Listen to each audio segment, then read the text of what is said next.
یار ایک بات یہاں پہ میں عرض کروں، حدیث مبارکہ ہے، آپ صلی اللہ علیہ وسلم کی حدیث ہے، حضرت ابو ہریرہ رضی اللہ تعالی عنہ سے روایت ہے، کہتے ہیں میں نے آپ صلی اللہ علیہ وسلم کو فرماتے ہوئے سنا کہ اللہ تعالی نے رحمت کے 100 حصے جو ہے وہ فرمائے ہیں، 100 حصے اللہ کی رحمت کے ہیں، ان 100 حصوں میں سے 99 حصے رحمت کے اللہ نے اپنے پاس رکھے ہیں۔ بہت ہی کمال کی حدیث ہے، توجہ سے سنیے، اللہ تعالیٰ نے رحمت کے 100 حصے کیے، 100 میں سے 99 حصے رحمت کے اپنے پاس رکھے اور ایک حصہ زمین پر نازل فرمایا، ایک حصہ رحمت کا زمین پر نازل فرمایا، اور مخلوق جو ایک دوسرے پر رحم کرتی ہے، محبت کرتی ہے، وہ ان 100 میں سے ایک حصہ ہے،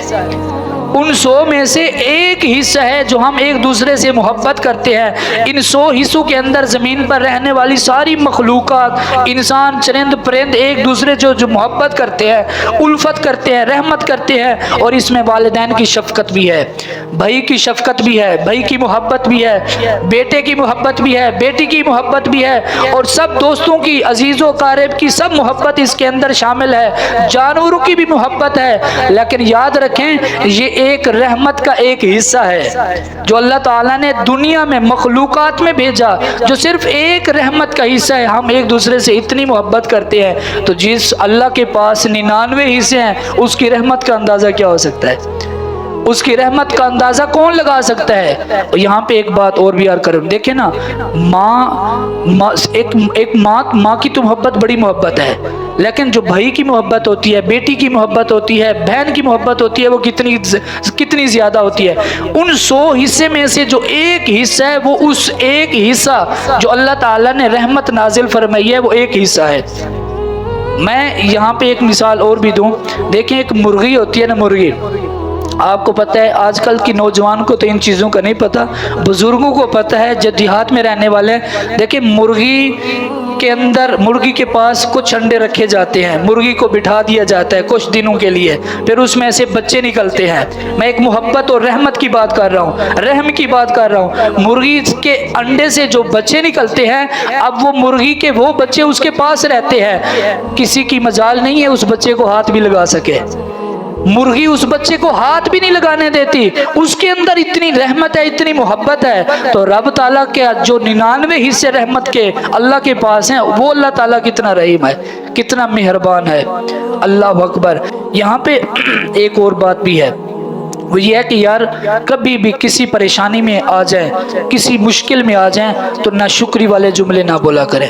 واللہ یہ جو ناشکری ہوتی ہے، بندے کی پاس جو نعمتیں ہوتی ہیں وہ بھی لے لیتی ہے، اور آنے والی جو نعمت ہے وہ بھی چھن جاتی ہے ناشکری سے۔ پریشانی آ جائے، مصیبت آ جائے، کوئی کسی قسم کی پریشانی آ جائے، صرف اور صرف اللہ تعالیٰ سے امید رکھنی ہے، اور اس امید پر زندگی گزارنی ہے۔ آج اگر پریشانی ہے تو کل انشاءاللہ آسانی بھی آئے گی، ان مع العسر یسرا، ہمیشہ مشکل کے بعد جو ہے وہ آسانی ہوتی ہے، پریشانی کے بعد جو ہے وہ آسانی آتی ہے۔ آپ صلی اللہ علیہ وسلم کی حدیث ہے، اور یہ حدیث ہے تو طویل، لیکن یہ مختصر میں عرض کر دوں، اللہ تعالیٰ اپنے بندوں پر کتنا بڑا غفور الرحیم ہے، کتنا رحم فرماتا ہے۔ حضرت ابو ہریرہ رضی اللہ تعالی عنہ سے روایت ہے، کہتے ہیں کہ آپ صلی اللہ علیہ وسلم نے فرمایا، جب قیامت کے دن اللہ تعالیٰ اپنے سب بندوں کے درمیان فیصلہ فرما دے گا، فیصلے سے فارغ ہو جائے گا، سب بندوں کے درمیان فیصلہ ہو جائے گا، جنت والے جنت میں چلے جائیں گے، جہنم والے جہنم میں چلے جائیں گے، لیکن ایک آدمی باقی رہے گا، اچھا یہ حدیث کا جملہ ہے، ایک آدمی جنتی باقی رہے گا جس نے جہنم میں جانا ہوگا۔ اس جملے پر توجہ کریں، ایک جنتی آدمی باقی رہے گا جس نے جہنم میں جانا ہوگا۔ آپ صلی اللہ علیہ وسلم فرماتے ہیں وہ آدمی جہنم کے کنارے پر کھڑا ہوگا، جہنم کے کنارے پر جب وہاں پہ کھڑا ہوگا، جہنم کی گرمی کا جب اثر ہوگا، اللہ کی بارگاہ میں عرض کرے گا، یا رب العالمین بس اتنا سا مجھ پر رحم فرما، اس جہنم کے کنارے سے مجھے دور کر دے، جہنم کے کنارے سے مجھے دور کر دے۔ اللہ فرماتا ہے، حدیث کے الفاظ ہیں، اللہ فرماتا ہے اے میرے بندے، اگر جہنم کے کنارے سے دور کر دوں، اس کے علاوہ کوئی اور چیز تو نہیں مانگے گا،